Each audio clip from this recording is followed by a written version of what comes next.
नमस्कार, speed news मध्ये आपलं स्वागत आहे। पाहूया सविस्तर बातमीपत्र।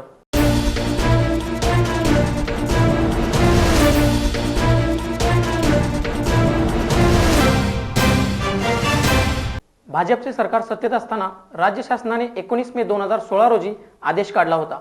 त्यानुसार राज्यातील सर्व महापालिकांमध्ये एक सदस्यीय प्रभाग पद्धतीऐवजी बहुसदस्यीय प्रभाग पद्धती लागू करण्याबाबत महाराष्ट्र महानगरपालिका आणि महाराष्ट्र नगर परिषद, नगर पंचायती व औद्योगिक नगरी अध्यादेश काढून नियमात दुरुस्ती केली होती।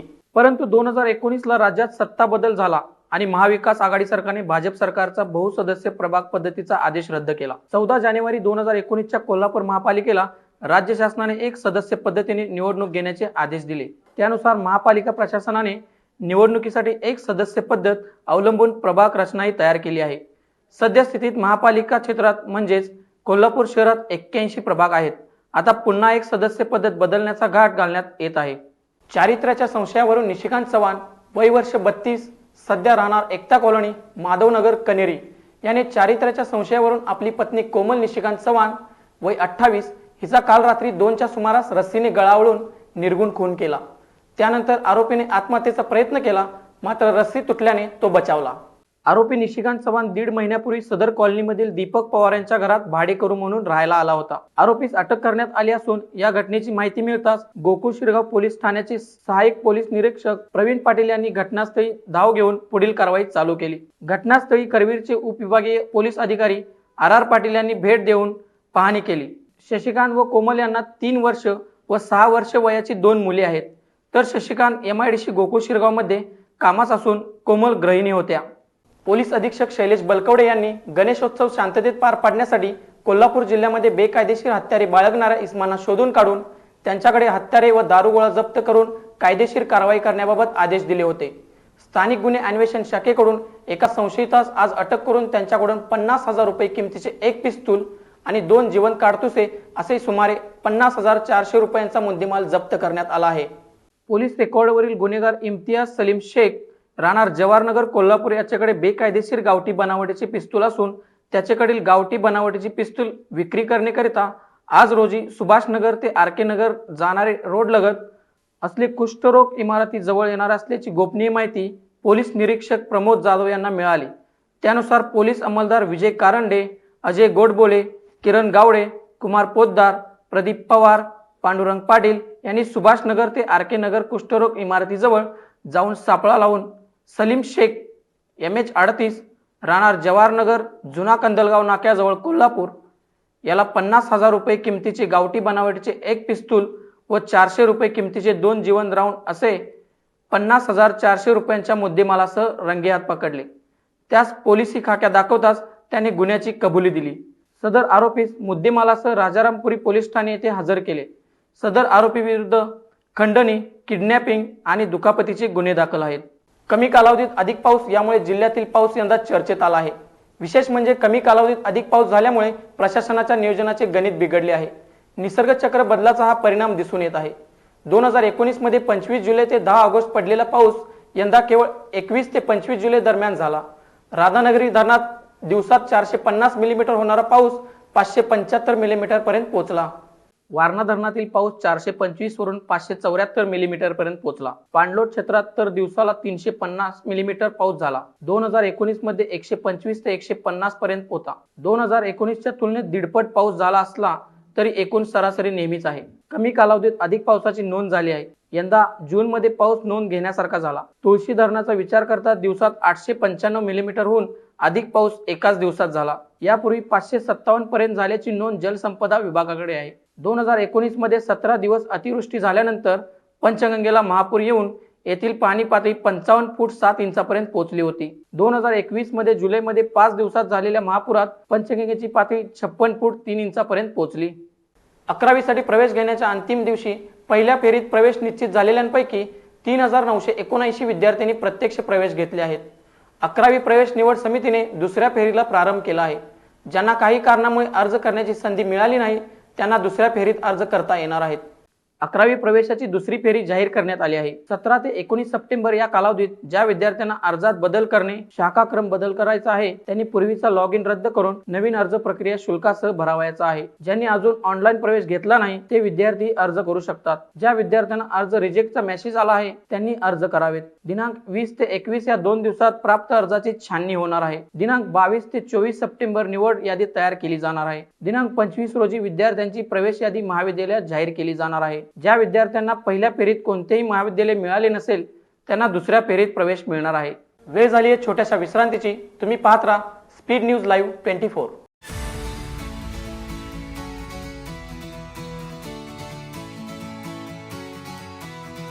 हिरव्या निसर्गाच्या सानिध्यात आपल्या प्रियजनांसोबत अविश्वसनीय क्षणांत रम्य होण्याचे अतुलनीय ठिकाण. कोल्हापूर शहरापासून अवघ्या 5 मिनिटांच्या अंतरावर कृषी पर्यटन केंद्र प्रमाणित Venkatesh agro tourism, Kalamba road, Kolhapur.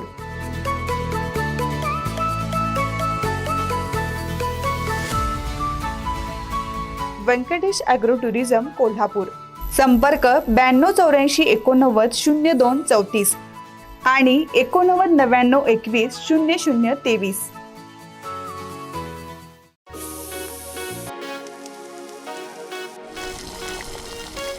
खमंग सुगंध चहुबाजू फिरी खवय्ये गिरी.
विश्रांतीनंतर पुन्हा बातमीपत्रात आपले स्वागत.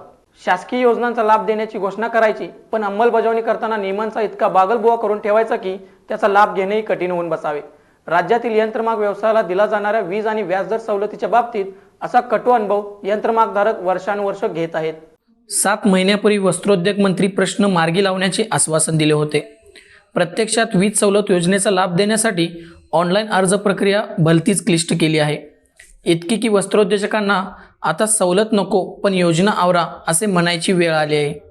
बहुतांशी यंत्रमागधारक अल्पशिक्षित आहेत. शासनाच्या फसव्यानुसार वीज सवलतीचा लाभ घेण्यासाठी ऑनलाईन नोंदणी प्रक्रिया सक्तीची केली आहे. ही प्रक्रिया गुंतागुंतीची असल्याने पुरती दमछाक उडत आहे.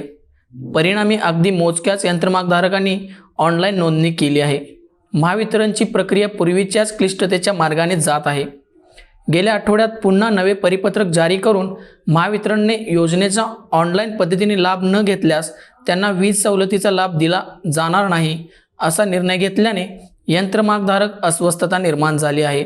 याविरोधात शासनाने ताकदीने पाठपुरावा करण्याचा निर्णय विविध केंद्रातील यंत्रमागधारक संघटनांनी केला असून लोकप्रतिनिधींद्वारे वस्त्रोद्योग मंत्र्यांकडे पाठपुरावा करण्याची मोहीम हाती घेतली आहे. मुदत संपलेल्या सहकारी संस्थांच्या निवडणुकीची प्रक्रिया सोमवारपासून सुरू होणार आहे. पहिल्या टप्प्यात जिल्ह्यातील 624 संस्थांच्या निवडणुका होणार आहेत. ज्या संस्थांचे नामनिर्देशन पत्र दाखल करण्याची प्रक्रिया सुरू होती अशा संस्था वगळून उर्वरित संस्थांची मतदार यादी अंतिम केली जाणार आहे. पहिल्या टप्प्यात वारणा, राजाराम, डी.वाय. पाटील, शरद आणि दत्त आसुर्ले हे साखर कारखाने तर 7 सूतगिरण्या तसेच सरकारी कर्मचाऱ्यांची जिव्हाळ्याची असलेली गव्हर्नमेंट सर्वंट बँकेची निवडणूक होणार आहेत. संचालक मंडळाची 5 वर्षाची मुदत संपलेल्या सहकारी संस्थांच्या निवडणुका घेण्यासाठी सहकार निवडणूक प्राधिकरणाने आराखडा तयार केला आहे. कोल्हापूर जिल्ह्यातील डिसेंबर 2021 अखेर मुदत संपणाऱ्या विविध गटातील 5,965 संस्था निवडणुकीसाठी पात्र ठरणार आहेत. पण त्या अगोदर ज्यांच्या मुदती संपल्या आहेत त्या संस्थांच्या निवडणुका घेण्यात येत आहेत. यातील पहिल्या टप्प्यात 624 संस्थांच्या निवडणुका होणार आहेत. एकूण 6 टप्प्यात जिल्ह्यातील 4,200 संस्थांच्या निवडणुका घेण्याचे नियोजन जिल्हा कार्यालयाकडून करण्यात आले आहे. त्यानंतर पुढील टप्प्यात ज्या ज्या संस्थांच्या संचालक मंडळाच्या मुदती संपणार तशा निवडणुका घेण्याचे नियोजन सहकार निवडणूक प्राधिकरणाने केले आहे. जिल्हा मध्यवर्ती बँकेच्या निवडणुकीसाठी कागल तालुक्यातून ग्रामविकास मंत्री हसन मुश्रीफ यांचा मार्ग सोपा आहे. त्यांच्या विरोधात तगडा उमेदवार सध्या तरी नाही. शिवसेनेचे खासदार संजय मंडलिक यांची सोबत आणि माजी आमदार संजय घाटगे यांच्या पाठिंब्यामुळे मंत्री मुश्रीफ यांचा जिल्हा बँकेतील मार्ग वनवे होऊ शकतो. पण मुश्रीफांचे राजकीय विरोधक भाजपचे जिल्हा अध्यक्ष समरजित सिंह घाटगे यांनी याबाबत भूमिका स्पष्ट केली नसल्याने भूमिकेकडे तालुक्याचे लक्ष लागले आहे. या निवडणुकीसाठी तालुक्यातून 1,071 संस्थांचे ठराव दाखल झाले आहेत. सध्या जिल्हा बँकेवर तालुक्यातून 4 जण प्रतिनिधित्व करतात.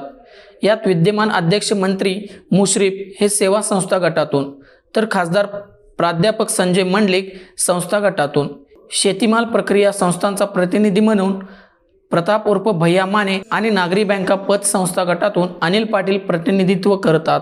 राज्यातील महाविकास आघाडीच्या माध्यमातून ग्रामविकास व कामगार मंत्री मुश्रीफ, खासदार मंडलिक, माजी आमदार घाटगे जिल्हा बँकेच्या निवडणुकीच्या निमित्ताने एकत्र राहतील.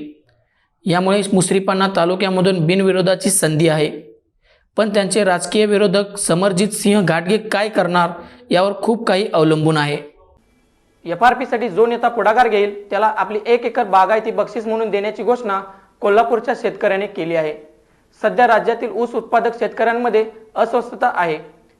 3 तुकडे करण्याच्या हालचाली सुरू असल्यामुळे आर्थिक गणित कोलमडले आहे. याच अवस्थेतून कोल्हापूर जिल्ह्यातल्या नांदणी येथील राजगोंडा पाटील या शेतकऱ्याने FRPचे 3 तुकडे होऊ नयेत यासाठी जो नेता पुढाकार घेईल त्याला 1 एकर बागायती जमीन बक्षीस म्हणून देण्याची घोषणा केली. राजगोंडा पाटील हे प्रगतशील शेतकरी आहेत. त्याचबरोबर ते स्वाभिमानी शेतकरी संघटनेचे कार्यकर्ते सुद्धा आहेत.